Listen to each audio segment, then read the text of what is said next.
Well, as you probably noticed from the last video that I uploaded on YouTube, it actually only lasted a few seconds and cut off. It appeared to be a bad upload. So I'm going to do this video once again because I believe there's a lot of things going on in the world of weather at the moment across not just the United States but across the hemisphere overall. And I don't want to ignore certain things that could become very, very impressive indeed as we go into the month of December. But thanks for clicking on to the Wednesday edition of Rogan's US Outlook Take Two.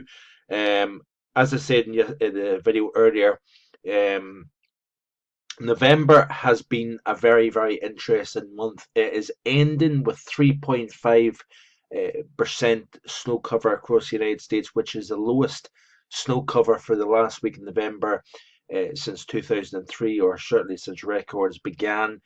And we commenced the month with a 14-year high, so the highest since 2003. So, what an extreme flip in fortune in 1 month. And it looks as if we are going to end the month of November on a very, very mild note indeed. But there is big changes afoot as we look up towards the Arctic atmosphere. Things are changing. We're seeing high latitude blocking in a very strong, pronounced way. And what we essentially are going to see is a massive flip between warm from the central states to the east coast to what could be a major outbreak of cold as we go towards the end of week 1 of December. So in today's video, I want to look at the GFS surface chart, and you can see here that we do have a fairly mild situation overall. We've got some cooler air coming into the northern Rockies here, but on the grand scheme of things, with high pressure to the south, low pressure riding along southern Canada, it tends to be a fairly mild setup overall. All the cold air is bottled to the north. So we're going to see the progression of systems coming eastwards.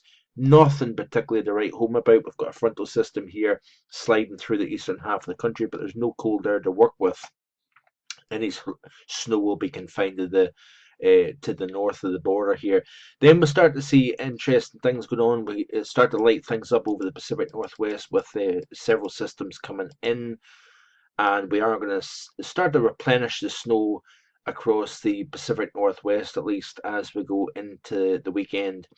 But it's as we push towards the middle part of next week, this system that is pushing into the Pacific Northwest, according to the GFS, comes Sunday, rides eastwards, and it connects with a feature coming in from the northwest, a clipper-like feature, and that is going to open the floodgates to Arctic air back into the lower 48 pattern once again. So you can start to see as we go forward here, that system pushes east, and then we'll start to see colder air coming in on the back side. So we're starting to see those thicknesses coming down, Arctic air coming back into the equation once again, and then things do start to get a little bit more interesting because we'll get wave one, then another wave coming through. But as this system pushes towards the eastern side of Canada here, what we need to watch out for is a secondary feature forming along this boundary here. That we may see some coastal feedback from that, and the potential for some form of snow system. What is interesting is the model has backed away more from the previous run earlier today. You can see here how the frontal system reaches the coast.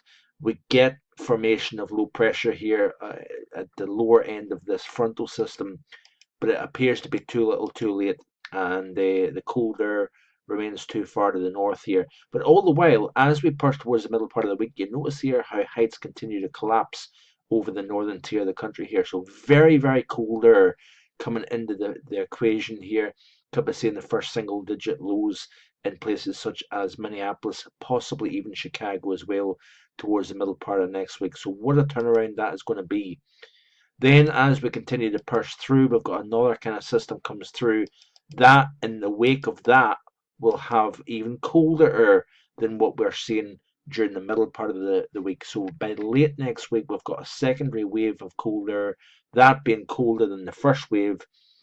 And there we go. We start to see this pattern shifting from what we've got at the moment. When you've got big, strong areas of blocking high pressure over Greenland, over the Arctic, over eventually Alaska, the warmth over the United States is only going to last so long before we start to see the Arctic air reach the lower 40, and that is exactly what's going to take place as we go into next week here. So if you're a cold weather fan, hang on there. There is plenty of winter coming next week. Hope you have a great day, and hopefully this will actually upload properly.